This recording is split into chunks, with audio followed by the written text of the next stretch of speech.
এই বেইমানিটা হতে পারে না। আসল তৃণমূলে যাবেন না নকল তৃণমূলে থাকবেন? ওটা আসল না, ওটা ভেজাল, ওটা হচ্ছে বালিশ তৃণমূল। আমরা হচ্ছি মমতা বন্দ্যোপাধ্যায়ের তৃণমূল। সারা বাংলা জানে, সারা পৃথিবী জানে তৃণমূল কংগ্রেসটা মমতা বন্দ্যোপাধ্যায় তৈরি করেছেন। তাঁর স্ট্রাগলের উপর দাঁড়িয়ে তৃণমূল কংগ্রেস দাঁড়িয়ে, সেই মঞ্চে থেকেই আমি হয়তো এমএলএ হয়েছি, কেউ এমএলএ হয়েছেন, কেউ এমপি হয়েছে, কেউ কাউন্সিলর হয়েছে, কেউ পঞ্চায়েত হয়েছে, কেউ মন্ত্রী হয়েছে, কেউ বিভিন্ন পদে গেছে, কেউ হয়তো দলের বিভিন্ন দায়িত্ব সামলেছে, কিন্তু মমতা বন্দ্যোপাধ্যায়কে সামনে রেখে আমরা এই পলিটিক্সটা করেছি। এখন পুতুল নাচের পুতুলের মতো অন্যের সুতোর টানে ব্যক্তি স্বার্থে কেউ কেউ লাফাচ্ছে, মানুষ বিচার করে দেবেন। বিশ্বাস করুন, পরশুদিন পর্যন্ত চন্দ্রিমা ভট্টাচার্য ঠিক এই কথাগুলো বলতেন। তার আগামী পরশু এই সময় আপনার সঙ্গে আমার এখানে দেখা হবে। এখন চন্দ্রিমা ভট্টাচার্য পরশুদিন এই কথাটা বলেছেন, কিন্তু তার আগেই কিন্তু তার ছেলে ওখানে চলে গেছে, ওদিকের মিটিংয়ে গিয়ে বসেছিলেন। ফলে এটাও লক্ষ্য রাখতে হবে যে মা হিসেবে তার উপর কোনো একটা অস্বস্তিকর পরিস্থিতি তৈরি হচ্ছিল কি হচ্ছিল না, বা তিনিও চাইছিলেন আস্তে আস্তে। কারণ চন্দ্রিমা ভট্টাচার্য হচ্ছেন মমতা বন্দ্যোপাধ্যায় মুখ্যমন্ত্রী থাকাকালীন সব থেকে বেশি দপ্তর যদি কারোর কাছে থেকে থাকে, ইনক্লুডিং ফিনান্স, সেটা চন্দ্রিমা ভট্টাচার্য। তিনি ফিনান্স ছিলেন ঠিকই, কিন্তু তিনি বলেছেন একটা সইও, মানে সই শুধু করেছেন, কিন্তু কি বাজেট হবে তিনি জানতেন না। সেদিন বলেননি কেন? আজকে যদি মনের দুঃখের কথাটা আজ বলছেন, যেদিন ওনার কাছে দপ্তরের সারি ছিল সেদিন দুঃখের কথাটা বলেননি কেন? যখন উনি মন্ত্রী ছিলেন তখন বললেন না কেন যে আমি জানতে পারছি না? দুঃখ পাওয়ার কি একটা টাইম থাকে যে এই সময় দুঃখ পেতে হবে? দুঃখ পাওয়ার টাইম থাকে। দুঃখ পাওয়ার হচ্ছে যতক্ষণ নেত্রীর প্রশাসনিক বা বিভিন্ন নেত্রী পাওয়ারে, আমরা সরকারে, আমরা সমস্ত পাওয়ার ক্ষমতা আছে, তখন দুঃখ চেপে থাকতে হয়। আর যখন নেত্রীরা দেওয়ার ক্ষমতা নেই, যারা এই সময়টা নোক দাঁত বার করছে সেদিকে থাকলে এখন দুঃখটা প্রকাশ করা যায়। কেউ বলছেন যে শেষ পর্যন্ত তিনজন থাকবেন, একদিন মমতা বন্দ্যোপাধ্যায়, আপনি এবং অভিষেক বন্দ্যোপাধ্যায়। হ্যাঁ, তৃণমূলে তিনজন থাকবে হয়তো, আপনি, মমতা বন্দ্যোপাধ্যায় এবং অভিষেক বন্দ্যোপাধ্যায়। আমি সেটা বলতে পারবো না। আমি মমতা বন্দ্যোপাধ্যায়ের সঙ্গে আমার একটা দিদি ভাইয়ের সম্পর্ক, ফলে আমি দীর্ঘদিন আমার উত্থান পতন সম্পর্কে নানা রকম গেছে, কিন্তু মমতা বন্দ্যোপাধ্যায়কে আমি মানে কৈশোর থেকে রাজনীতি, সাংবাদিক সব হিসেবেই চিনি। ফলে আমি মমতা বন্দ্যোপাধ্যায়ের সঙ্গে ছিলাম, আছি। উনি যতক্ষণ রাখবেন থাকবো। আমার শেষ প্রশ্ন, আমি কি তৃণমূলের রাজ্য সভাপতির সঙ্গে কথা বলছি? একদমই নয়, আমি তৃণমূল কংগ্রেসের একজন সৈনিক। আপনি তার সঙ্গে কথা বলছেন, রাজ্য সভাপতি না। চন্দ্রিমা ভট্টাচার্য তিনি মমতা বন্দ্যোপাধ্যায়ের হাত ছাড়লেন। কালীঘাট তৃণমূল ছেড়েই ঋতব্রত তৃণমূলে চলে গেলেন চন্দ্রিমা ভট্টাচার্য। একেবারে বিধানসভার ভেতরের ছবি দেখতে পাচ্ছেন, যেখানে ঋতব্রত বন্দ্যোপাধ্যায়, সন্দীপন সাহারা, আখরুজ্জামান তারা প্রত্যেকেই উপস্থিত রয়েছেন। দেবাশিস কুমার, ফিরহাদ হাকিম রয়েছেন।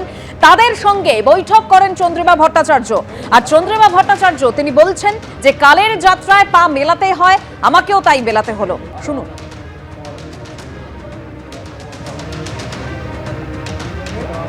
পরিস্থিতিতে কেন আসতে হলো? বললাম তো, আনুগত্য প্রশ্নের চিহ্নের মুখে থাকলে আর তারপরে বিশ্বাসযোগ্যতা প্রশ্ন চিহ্নের মুখে থাকলে আর কিছু বাঁচে না। আপনি কি অন্য কোনো সিদ্ধান্ত নেবেন, মানে অন্য কোনো শিবির বা শিবিরে? কালের যাত্রায় সবাইকে পা মেলাতে হয়, আমাকেও মেলাতে হবে। আপনি দেখুন, এক মাসের মধ্যেই রাজ্য সভানেত্রীর পদে ইস্তফা দিলেন এবং পদ ছাড়তেই চন্দ্রিমা ভট্টাচার্য তিনি একদম ঋতব্রত তৃণমূলে তিনি যোগদান করলেন। কারণ সেখানে বলা যেতেই পারে যে বৈঠকের ছবি, ভেতরের বৈঠকের ছবি আমরা দেখতে পাচ্ছি। সরাসরি আমাদের সঙ্গে আমাদের প্রতিনিধি অনির্বাণ বিশ্বাস রয়েছেন। অনির্বাণ, একদম আজকের যে ছবি আমরা দেখতে পেলাম বিধানসভার গেট থেকে, সন্দীপন সাহা তিনি আজকে চন্দ্রিমা ভট্টাচার্যকে স্বাগত জানালেন।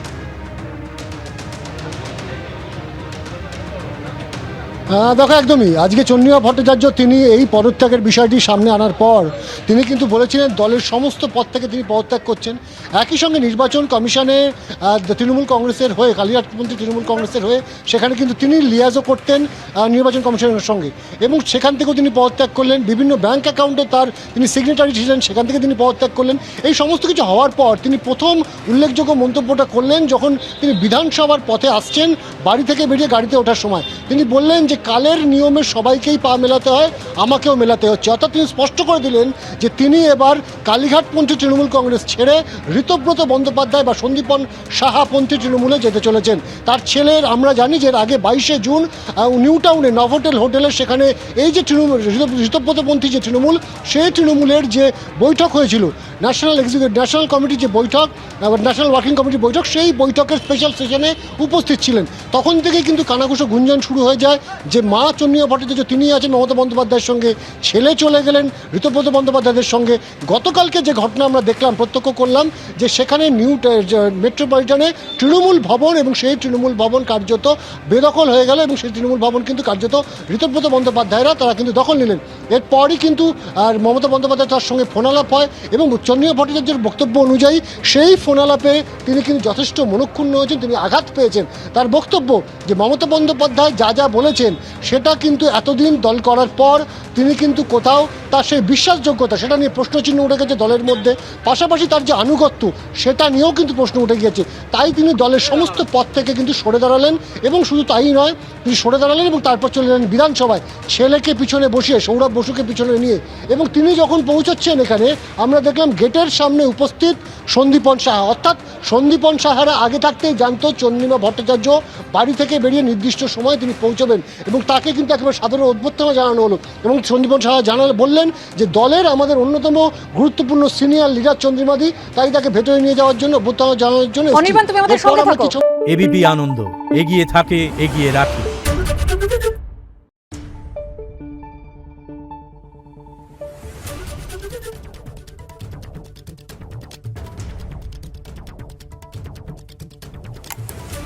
Thank you.